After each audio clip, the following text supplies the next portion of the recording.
Noong mga nakaraang araw po ay nakita natin ang kapangyarihan ng Panginoon na magpagaling ng mga may karamdaman.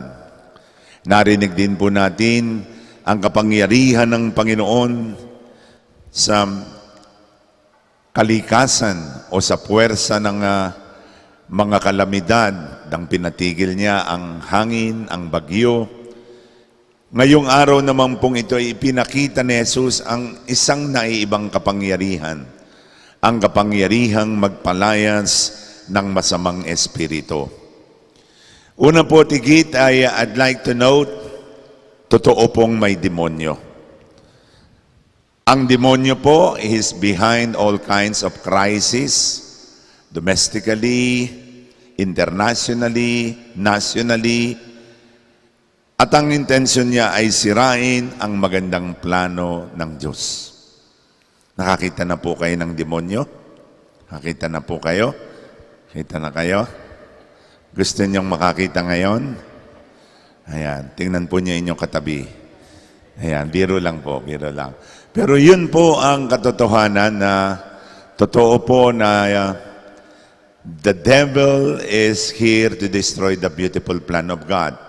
At ito, gusto niyang sirain ang magandang pagtuturo ng Panginoon sa sinagoga sapagkat gumawa siya ng sin na naman ang demonyo na isang lalaking kanyang inaalihan at doon mismo sa sinagoga. At sumigaw pa ng malakas, "Anong pakialam mo sa amin, Jesus na taga Nazaret?"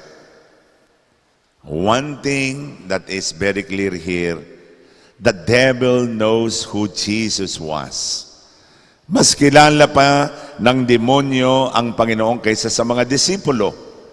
Remember, the disciples doubted that Jesus is the Messiah because the Lord would always proclaim about His impending death, His suffering, kaya may clout, nagdududa, may doubt na si Jesus ay Mesias.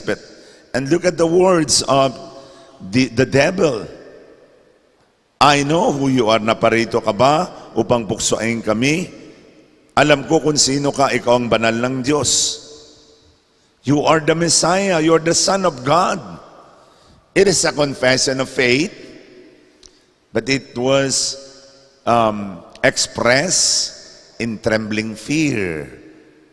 Anong gagawin mo sa amin? What have you to do with us? We know who you are. At ito po ay isang hamon sa atin. How much do you know the Lord? Sino ba ang Panginoon sa buhay mo? Siya'y Panginoon mo o dekorasyon lang sa buhay mo? Yung demonyo, mas kilala ang Panginoon. And maybe this is a challenge for all of us to get to know the Lord more. Christ pa more. More knowledge of Christ. Knowing Him in our life. Sino nga ba siya sa buhay natin? And look at the words of Jesus. Tumahimik ka, lumayas ka sa taong iyan. Very powerful words. Bakit ang salita ni Jesus ay napakamakapangyarihan? Because His words and His actions are the same. Doon ang gagaling ang kapangyarihan, hindi katulad natin.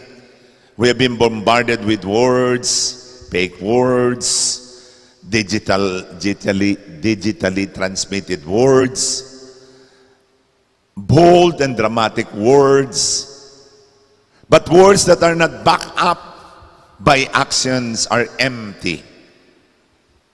But Jesus' words are expressed concretely in action. Kaya naman, the power of the word of Jesus is awesome because it stems from His integrity of putting His words into concrete action. At sa harapan ng lahat, inilugmok ng demonyo at iniwan man lang ng hindi sinaktan. And so, what is the reaction of the crowd. Oh, and wonder, nang gilalas sa kapangyarihan ng Panginoon. Sabi nila, anong uri ng salita ito? Makapangyarihan at mabisa. Pinalayas niya ang masamang espiritu at sumusunod naman sila. So, nakita po natin ang pinalayas ng Panginoon ng masamang espiritu. There is peace, there is harmony, and there is order. When people are able to worship God and live in peace, that means to say, the devil has been destroyed. Kapag ang tao ay libreng nakakapagpuri, nakakapagpasalamat, at namumuhay sila ng may kapayapaan, ay nagabi na ang demonyo sa ating buhay. Kaya nga, paano po ba tayo magwawagi laban sa demonyo? Number one, we can defeat the devil through the Word of God. Makapangyarihan ang salita ni Jesus. Use the Word of Jesus. Sabi po sa Hebrew 4:12, ang salita ng Diyos ay makapangyarihan, katulad na magkabilang talim ng isang itak, naglalago sa iniisip at binabalak ng tao. So use the Word of God. It's power, kapangyarihan. Second, we can defeat the devil by the Holy Eucharist. Ang kapangyarihan po ng Santa Misa ay ipagkakaloob sa atin. A deep and lively faith, hope, and love. And we can be able to become stronger during temptation. We can lead a virtuous life. We can be more loving, forgiving, understanding. We can experience healing through the Eucharist. The Holy Eucharist can change our life. The Holy Eucharist can heal us from all kinds of infirmities. Kaya naman, pangalawang panlaban natin aside from the Word of God is the Eucharist. Pangatlo, we can defeat evil not by doing evil, but by conquering evil by doing something that is good. Walang puwersang makapangyarihan sa mundo kundi ang puwersa ng kabutihan. Laging magwawagi ang kabutihan. Maliban lang sa mga Filipino movies, At laging huli ang pulis. At sa mga drama naman, laging nananalo yung mga kontrabida sa simula. Mauumay ka dun sa mga soap opera, katulad ng mga Abot Kamay sa Pangarap. Lagi na lang yung si Moira at si Zoe na lamang ang napapalampas yung lahat ng mga kahayupang ginagawa. Parang pagtatagumpay. Kaya isang araw nga po ako nag-text dun sa director at sabi ko, "You're giving a wrong signal. Lagi na lang nananalo si Moira at si Zoe.